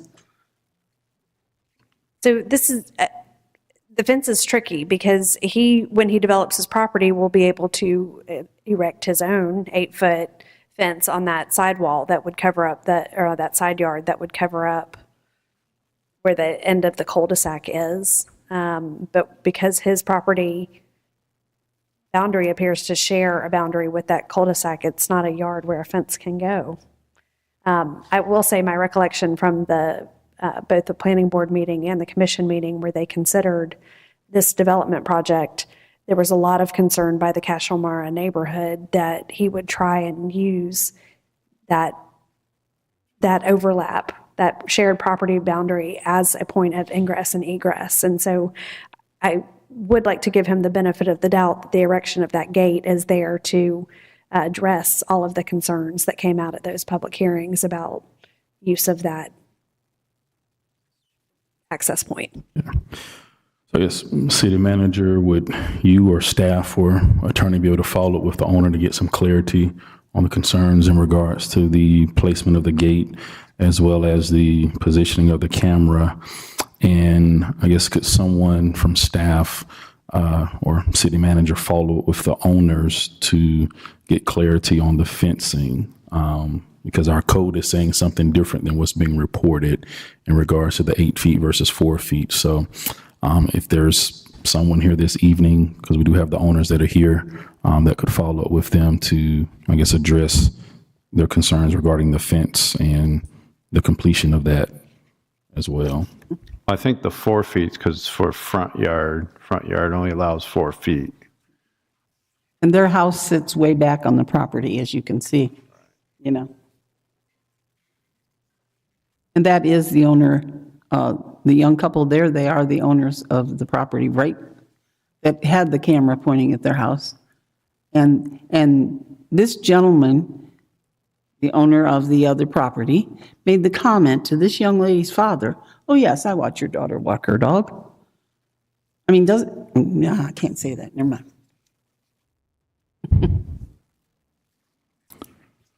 So we need to set up a meeting or what? Yeah, we just said we're going to set up a meeting with the owner. Okay. Yeah, so city manager, city attorney, staff, they're going to follow up with the owner to set up a meeting to get clarity on the concerns that have been expressed. And someone from staff, city manager is going to direct someone from staff to address the owner's concerns in regards to the clarity on the actual fence building itself as it relates to our ordinances, so. I think Amanda has spoken with them, if I'm not correct. You've not spoken to the owners on the fence. I haven't really had a conversation with them about this, no. No. I know the conversation I had was when I had a message from code enforcement, and I tried to contact code enforcement back, but I couldn't get a hold of them. And then I'm trying to think, I think it might have been through Vicky, but I have not had a conversation with the property owners about the fence. Okay, thank you.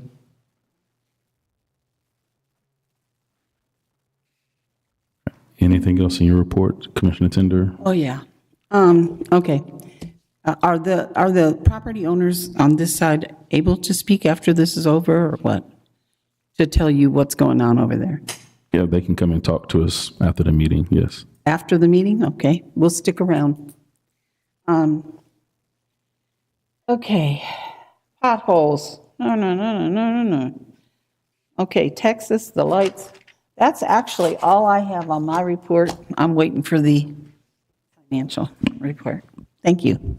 Thank you, city manager. Kiki, if you'll come forward for the warrant list.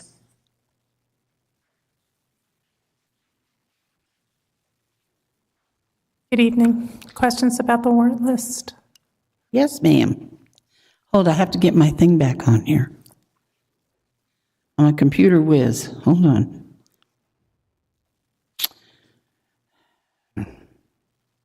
Where is it at? Yep. There it is. I did have a question, and I know this, I'm just going to ask the questions I have. On the weekend shaded for $24,000, was that just at one park, or how much shade did we buy for $24,000? The purchase order says a variety of locations. I looked at that today. That's correct. So there are several shades. It's not just one location. Oh, it's not just at one park. Okay. Garber Fleet, $113,000. Those are 2 police vehicles. Okay, 2 police vehicles. Panhandle Engineer, I know we touched on that. That is water and stormwater projects, a variety of projects. Okay. Culpeper, $342,000. What exactly is that for? Are we still paying for this building, or what? Yes, ma'am. That's pay app number 27 to Culpeper. As you can see, we just paid that on the 16th. There is still a balance outstanding. What is the balance? $315.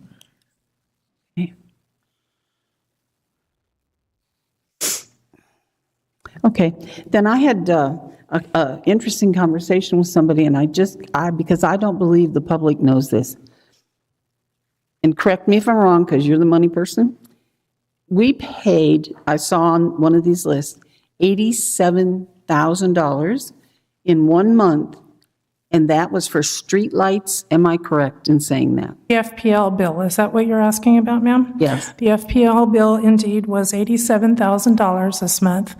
The majority of it is for streetlights.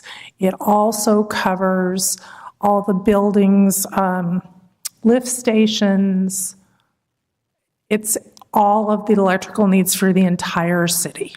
Okay, all But the majority of it is streetlights. Okay, and then is there any kind of taxes or anything that are added on to that, or is that just an even $87,000 a month? It fluctuates, depending on usage, just like your bill at home or your business. Okay. Okay, that's all I had, thank you. Oh, and is this young lady at the end, does she work with you? Yes, ma'am. I've never met you. Andrea Marsh has been hired as the Assistant Finance Director. Nice to meet you.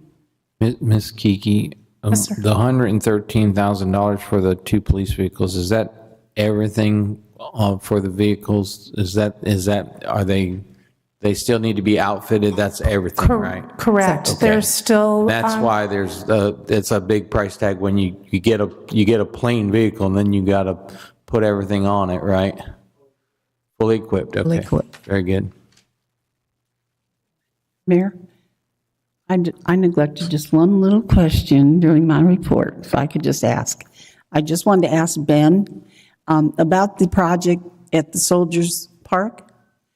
Can you, I'm really concerned about where you're going to do the handicap parking. Is that the one we're voting on? It's on the Oh, are we Yeah, voting on that's- that? Oh, well, I can ask you then. Yeah, that's agenda item number 11. Thank you. Yeah. Amanda. Thank you. Can I just have some clarification on that question that you asked me? Were you referring to, which property owners were you referring to? Because I assumed you meant the property owners that have the camera up there. Were you talking about the younger couple? The younger couple. Okay, so I can tell you that they were talking to Vicky in the hallway, and I heard some conversation about setbacks. I was in my office. I came down to join them in the hallway. I took them back to my office, and they were asking me what the front setbacks were, side setbacks, that kind of thing. So I was looking up that information. I told them what the setbacks were, and then the young man said that he couldn't find that in the code. Could I show him where that was in the code? So we found where there was a diagram that explained where what the front is and what the side is and what the rear is. While I was having that conversation with them, I did not know that they were living, I didn't know who they were. I just thought there were people asking about setbacks. However, Vicky had a conversation with them earlier and she was aware. And just for clarification. May I ask? Yes, ma'am. Did Vicky make the comment, you can come and ask for a variance, but we'll take your $600, but the answer will still be no? I did not hear her say that, no. Thank you. I'll wait for this one when we get to it. City Manager. I'll be as brief as I can. A couple of good things. I think the city is doing really well, first of all. We still have the $980,000 in for the pumper truck. It's going to the governor's desk, and so we're pretty excited about that. The $500,000 for the feasibility study for the wastewater treatment plant is still in there, yes. We did have a meeting with the county last week, 2 weeks ago, and it was a really good meeting. I think they had just approved their contract for Raftelis, and hopefully we'll be bringing to the commission in a couple of months, probably after the budget year, and hopefully this money will be in, that maybe we can somehow either piggyback off of them to use them for a feasibility study. I know we want to expedite that, and so they have a lot of our information already through the county. Hopefully, we'll be able to do that very soon. July 22nd, Jessica Graham will be here from the Estuary Program. She's going to be presenting just a little bit about the Estuary Program. Many of you asked about it, and it'll be really great information for us since we are surely right on the water with so many things at stake. I will have table talk on this Thursday, the 26th at 5:30. We've had a lot of questions about RV and accessory structures. So this is a great time to come out and ask those questions about accessory structures and RVs, what can and cannot be done. I did have a presentation that I made to CPAR on behalf of the city and some things of quality of life here at the city of Lynn Haven. Don't forget July 4th. We have the opening ceremony that begins at 8 a.m. As the parade begins at 9 a.m.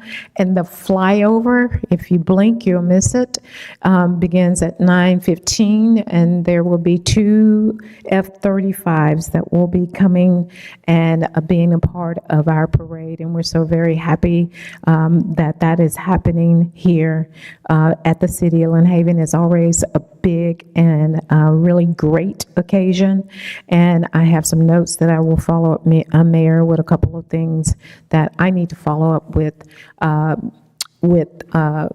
couple of residents. Don't forget that we do have some really great basketball and summer camps that are going to be going on this summer. Please look to the website for those as well. And that is my report. All right, thank you. City Attorney. I have no report.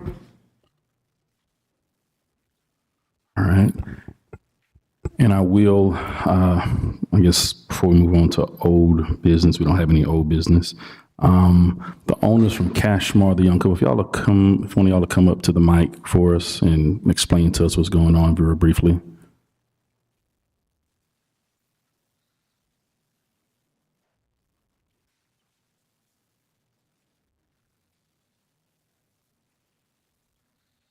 Yeah, so basically after that first meeting, he put the camera with the tripod facing the back of our house. I can show you video of that if you want it. Also have video of the front camera facing the front of our house, and it tracks us. He told us that he watches Hope walking the dog. We've asked him to move it. He moved the tripod when we built the fence. I was going to do an 8-foot fence all the way down because like her, we found... They told us that you do 8 foot down all the way down the side. figured out through code enforcement we can't do that. So we went to go find out exactly what we could do and where it was, and that's when we did talk to Vicky and Amanda, and we talked to them at the same time, both. Vicky was quite rude to us, and she said the variance, basically said that you can go ahead and file a variance. That's not what it's for, but you can file it. It costs $600. We'll be happy to take your money and tell you no. That's pretty much word for word what she said. Then Amanda showed us in Chapter 1, Figure 1.1. That's where it states the front yard setback, so I know she was having trouble finding that. I was as well. But basically, we were just trying to build an 8-foot fence all the way down, because where the camera is now and where our property line ends, it would block that, and we wouldn't have to worry about cutting it down, because we started building, and then we stopped once code enforcement came out. So we'd rather not have to cut that down. So whether we need to file a variance for that, I'd be happy to do that, or if you guys would be able to approve that.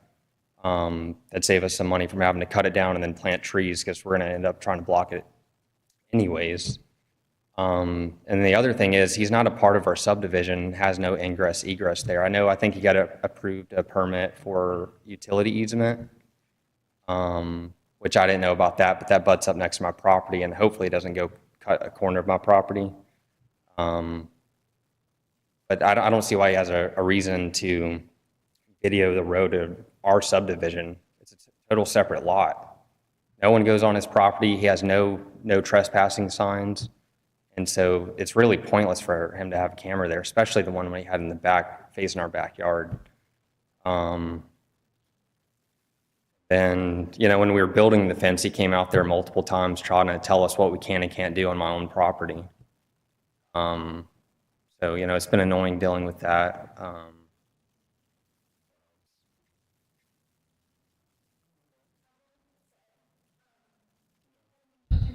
The accessory structure. Him and his significant other came out while we were building the fence and watched us, and they got my father's contact information because my father was building the fence. And he called my dad and he's like, you have to stop building that right now, basically saying that we aren't allowed to build the fence we were building it, because he literally said, you're blocking my camera, you can't do the fence there. So they came out and said that the reason that they have a camera is if anyone were to go onto their property, if they were to break an arm or whatever, so that they couldn't get sued. That was their reasoning behind the why of the camera. I don't personally feel like that is true, because he kept saying, everyone's out to get me, everyone's out to get me, especially with Castramara being, a controversial subject. I'm not trying to be an issue for the city. I just want privacy. This is our first house. We're trying to, plan for the future and have children, and I don't want I'm standing in my garage and the camera's just looking right at me. And that makes me uncomfortable.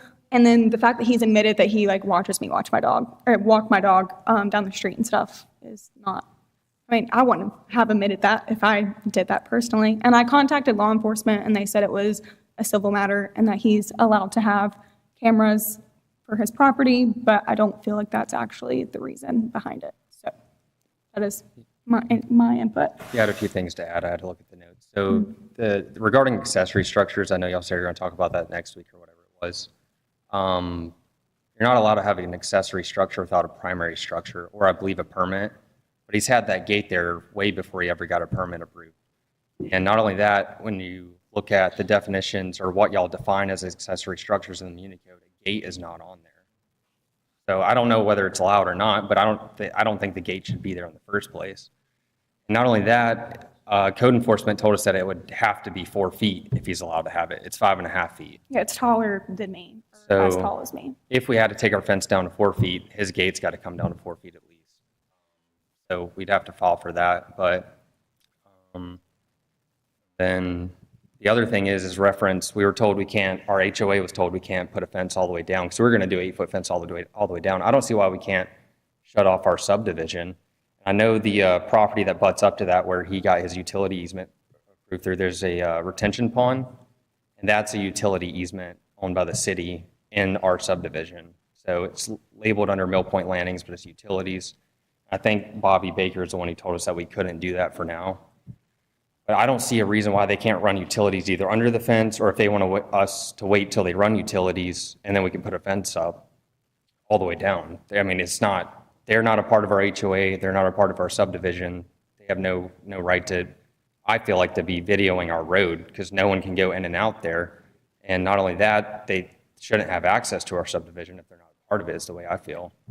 I feel like we should have our privacy as a subdivision. And an 8-foot fence, the other thing with the 8-foot fence, why we want to do it, is our house is built up on elevation, and so it's a 4-foot drop off. So it's basically, even in the backyard on that side, it's only a 4-foot fence really. So when you're standing up on the patio. So you can still see over it, but we didn't go taller than 8. I kind of wanted to file a variance to do a 10-foot fence, to be honest with you, but I didn't know what to do at the time. Okay. So. And what's your telephone number? That's 704. You want to give them to me afterwards so not everybody hears his phone number? Yeah, if you would write down your name and number and give I'll it get to a bunch the. of spam calls. If you write down your name and number, give it to the city attorney, and then I'll follow up with city manager, city attorney, and then I'll follow up with you, okay? Yeah, and then the other thing regarding the plat, I know they said something about the his line coming up to the road. So I have my plat for my house, and it's a good 5 feet off of the sidewalk, and the sidewalk's 13 feet off of the road. Yeah. So I think I know his land's not platted at all. So I feel like we should figure that out. And not only that, when he bought that land and was sued to give it back to us, which our HOA did that, handled that, we didn't know about it. It was literally the day before we closed. So we didn't know anything going on. The property stake was moved and never got moved back. So I called my surveyor, and they were going to charge me $500 to come out and move that back. So I don't know who's responsible, if it's the property owner that bought it, the builder that built our house, but I feel like that should probably be figured out as well. I think that's it. All right. Sorry you're having to go through this. That's all good. It doesn't sound like fun. Well, thanks for bringing this to our attention, and we'll look into this, and I'll follow up, okay? Okay, thank you so much. And do you have a paper and pen? I could write down the number. Yeah, she has one right there. All right, looking at our consent agenda. Mayor, before we go on, just before we get there, I'd just like to address the fact that this is Amanda Richards' last commission meeting. And of course, she is retiring. She's been with the city over 13 years.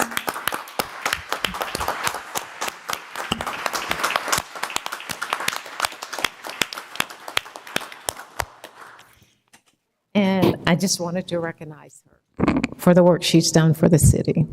She told me I could still call her if I had questions. That's what she Yes, told me. we will yesterday. still call her when we have questions. All right, awesome. Well, thank you, Amanda, for your service and for your vigilance and for your telling it like it is. So thank you for that. City Attorney, do you have anything for us today? All right, so I know we have some things for you, so we'll be talking with you soon. All right, looking at the consent agenda, is everyone okay with the consent agenda with the approval of minutes and the approval to appoint Jeff Snyder to the Financial Review Committee? Motion to approve. I'll second. All right, City Manager, we call the vote. Commissioner Perno? Yes. Commissioner Peebles? Yes. Commissioner Tender? Yes. Commissioner Ward? Yes. Mayor Nelson? Yes, motion passed. New business discussion and possible approval of request for the development order for the Enclave at North Shore.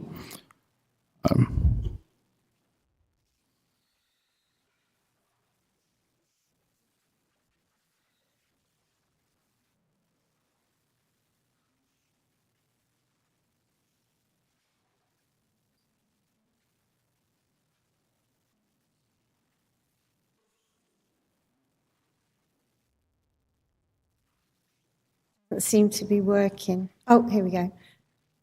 Just got to move through these. Harold, can you move the slides, please? Thank you. And again, and again, and again.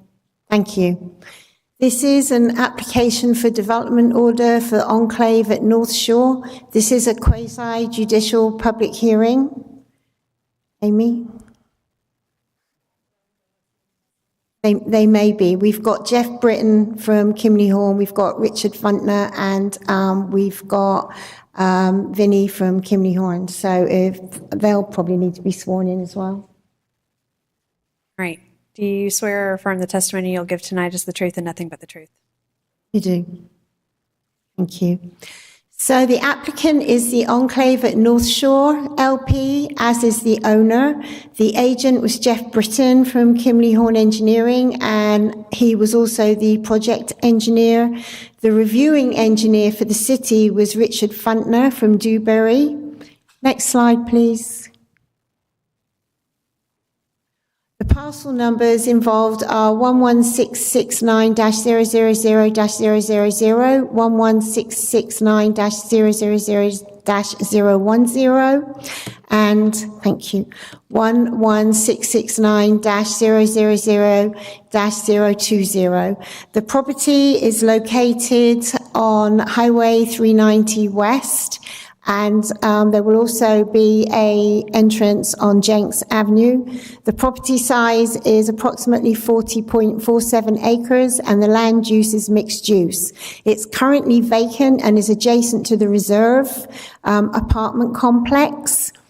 The developer is asking to be able to construct 86 senior multifamily dwelling units, and also the stormwater infrastructure, parking and landscaping that will go along with that. You can see here the parcel, so the arrow is pointing to the larger parcel, but that area to the north that's in red is also part of the development, and that is the piece that abuts the Reserve. This is the site plan that was in your packet, and you've also got the landscape plans. There were a couple of things that I wanted to mention to you. The first one was that this went to the Planning Commission, and they voted unanimously for approval. We were waiting for some time. This was on hold for some time before bringing it to you, because they had to get their permits from Bay County for Jenks Avenue. And Bay County had a number of things that they required of them before they would issue the permit. So that actually went on for some time, but they now do have their allowances for their ingress egress on Jenks and their right-of-way permit.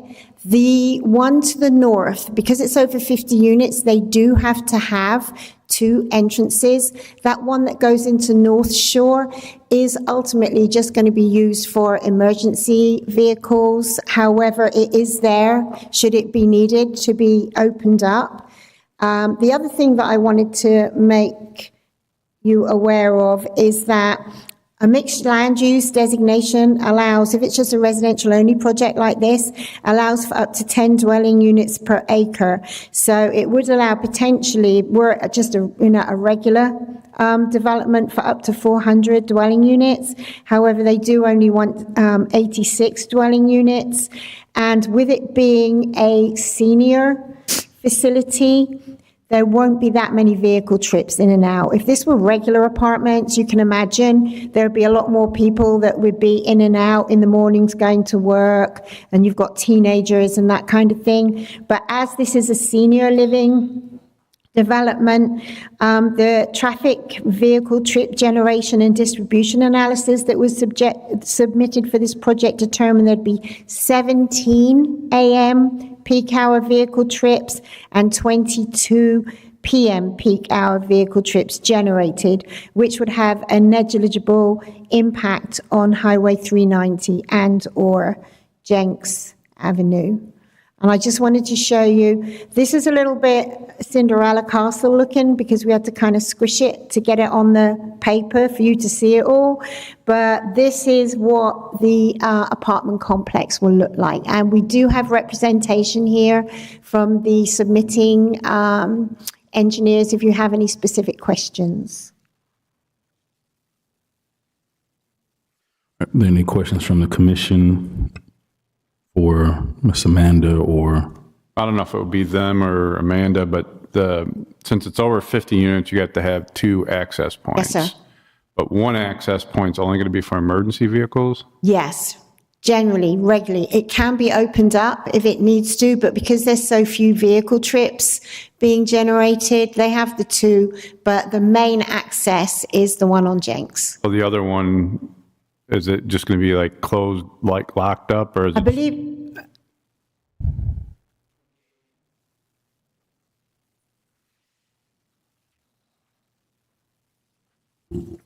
Jeff Britton with Kimley Horn. It'll be a gated access point. Okay, so my main concern is, of course, safety and security. Sure. I just want to make sure that if someone needed to get through that, they'd be able to get through it, no problem. Oh, yeah, absolutely. So they just got to put it in like a code or something? Okay, thank you.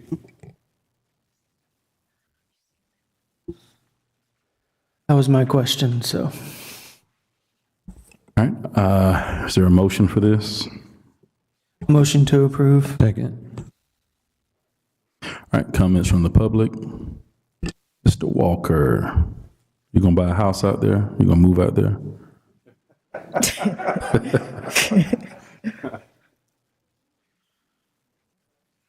Don't worry. We took a look at this, and per previous ones, both entrance and exit, you have to have two. Okay. They're going to have a gated one, okay? One is on 390, and the other is going to be on Jenks. Jenks belongs to a county or state. You think you can come out of Jenks onto Jenks both ways?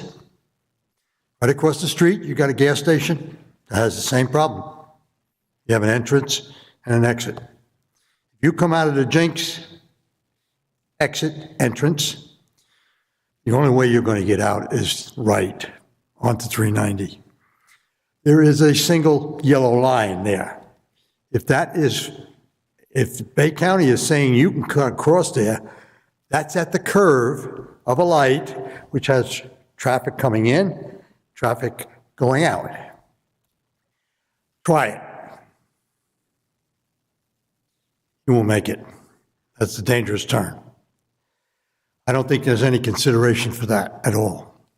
What it should be is, yes, you can come out of Jenks, you can go right, 390, and then out. Okay, fine. That's not what they're saying. Another thing, 86 units, senior, that means no children. No golf carts, or maybe golf carts. Okay.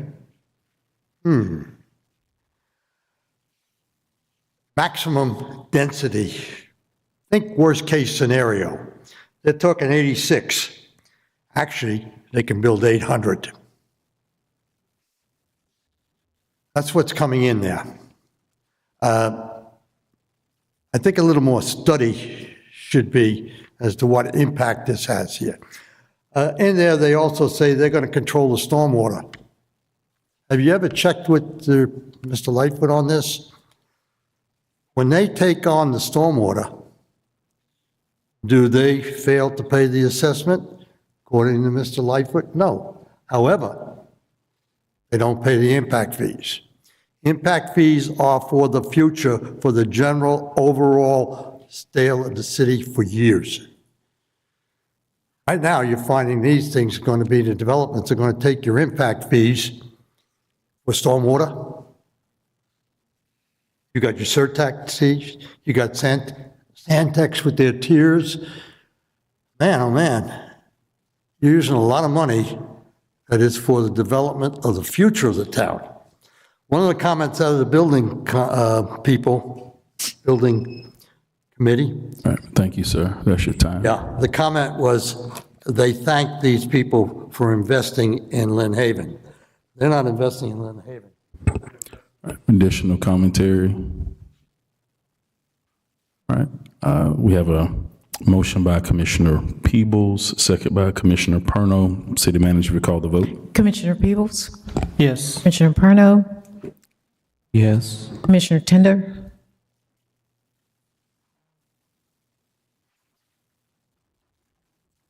Let me say no. Commissioner Ward? Yes. Mayor Nelson? Yes, motion pass. Number 11, discussion and possible approval of request for development order for the Union Soldier Park improvements on Georgia Avenue. Thank you.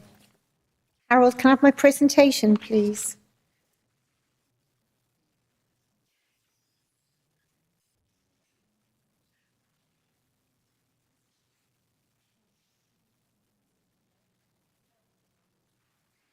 Thank you. This, again, is a quasi-judicial public hearing. Maybe Ben? Do you swear or affirm the testimony you'll give tonight is the truth and nothing but the truth? I do. Thank you. This is development order application by the City of Lynn Haven for Union Soldier Park improvements. So the applicant is the city. The location, 801 Georgia Avenue, parcel number 09574-000-000, and the property is approximately 0.310 acres in size, with the land use being public institutional. It is located in the CRA, and there already, as you all know, exists monument there at the moment, Monument Park. The project engineer was Chris Forehand from Panhandle Engineering. The park improvements are to include lighting, concrete pads with benches, trash receptacles, ADA parking and landscaping, and the Planning Commission recommended unanimous approval. This aerial shows you the park location. And this was the site plan that was included in your packet and the landscaping improvements. Thank you. Any questions? I know Commissioner Tender, you had some. I just wanted to ask, where will the parking go?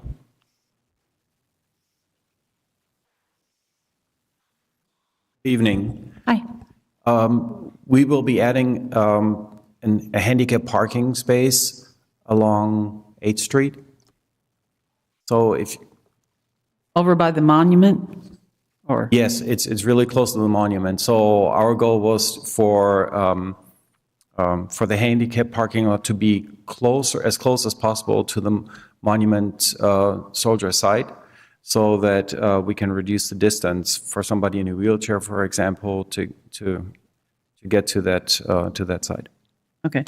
And I just want to make sure I understand. Here's the sidewalk way over here on this side, and this is the monument. You're going to put the handicap parking over here. Not over here by the sidewalk? If IT can put the... Thank you. So the handicap parking is going to be on the top side, and we're just making some minor renovations to the park. We wanted to maintain the historic character of the park, so our plan is not to make any significant changes. So the idea right now is to add a sidewalk around the backside of this park, and basically bring this park into ADA compliance by adding this ADA parking lot to the infrastructure. And how much are we spending on this? We don't know yet, because we have an estimate, we have a ballpark number, but it really depends on whenever the development order is approved, that will allow us to actually solicit for some bids for the construction process, and then we can tell you exactly how much it's going to be. And where is that money coming from, though? Is it a grant? Or the funding comes from the CRA. Okay, there's been some talk, that's all I can say, I'm not an architect, that this is low-lying property and that sidewalk will be underwater with a heavy rain. Are you concerned about that? Not concerned about it. We know about this. We will be bringing in a little bit of fill, and whenever we started the project, we started it with a survey that also includes some topographic information. So it tells us exactly where the low spots are. Whenever the construction will take place, we'll make sure that when everything's done, everything is smooth and there won't be any standing water. Okay, so obviously I am personally involved with the library, that whole renovation. So are you saying publicly that we don't have to worry about you building up the ground so high that we're going to have a problem at the No, library. we won't be affecting the neighbor's property or the runoff. Okay. No, ma'am. Thank you. All right, any other questions for Amanda or Ben?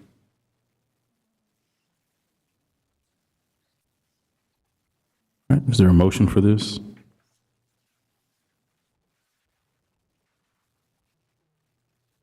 Motion to approve.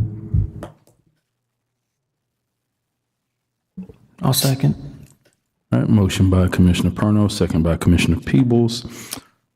Is there comments from the public? Mr. Walker, come on up, sir. Make it quick. Commissioner was correct. When we went into renovations of the Roberts Hall, you had to find out what was causing the problem. Whenever you're down there and blocked off by the police when you can't even get to the statue and blocked by everybody else, there's no parking there. Problem is the fact that when it rains, I don't care if it's hard or soft, it's underwater, no matter what you do. It won't affect the library because the city and the Historical Society was smart, like most of the people in 1922. They put it on a pillar. They built her up 1.5 feet. We don't get water from there. That place is underwater. And on the other side, in the private property of the church, it's underwater. And it takes 3 days for it to drain. You have to do the following. You have to get parking for that area, period, and you have to take care of the water situation, secondary, before you can put down a sidewalk to nowhere. All right, additional commentary. City Manager, if you call the vote. Commissioner Perno, Yes. Commissioner Peebles, Yes. Commissioner Tender, Yes. Commissioner Ward, Yes. Mayor Nelson. Yes, motion passed. Discussion and possible approval for repair of lift station 22. Mr. Baker. Yes, this is lift station number 22 is the one that services Highland Park Elementary School. It's 35 years old and it's falling apart. So we just need to fix it. Yes, we have to fix it. The risers have split from the rust and it's pretty much an emergency repair we need to get done. Any questions for Mr. Baker? So with emergency repair, we gave them the okay to go on and get started, but as is stated in our purchasing policy, we have to bring it to you all for ratification. This is considered a public health and safety issue. We did not want any backup in anyone's homes or yards. Thank you. All right, are there any questions for Mr. Baker? Is this located outside the elementary school or? Yeah, it's on the back side. On the back side or the dirt road? I don't know if that road's still a dirt road that goes off the back there. Oh, it's paved. Bradenton? Yeah. It's paved. Okay. All right, any other questions? No, not a question, but I have to say, when I looked at this and I realized this was the one that we accepted, that it was a little bit higher, the bid, because they had everything, and it was important that we get started. Right, and the other one left out part of the bid. Right, yeah. No, I have no objection to it. I had to laugh, though, because I saw the project manager is Ricky Ramey, and I know it's not that Ricky Ramey. All right, is there a motion for this? I just had a question real quick. Oh, yes, sir. In situations like this money just comes out of the reserve fund or emergency fund. Where's it coming from? R&M. Okay. Repair and maintenance out of the existing budget. Yes, we do reserve some money for that, or for repairs. All right, any other questions? Is there a motion for this? Motion to approve. All right, is there a second? Second. All right, motion by Commissioner Perno, second by Commissioner Warwick. Comments from the public? All right, City Manager, call the vote. Commissioner Perno, Yes. Commissioner Warwick, Yes. Commissioner Peebles, Yes. Mayor, Commissioner Tender, Yes. Mayor Nelson. Yes, motion passed. Meeting adjourned.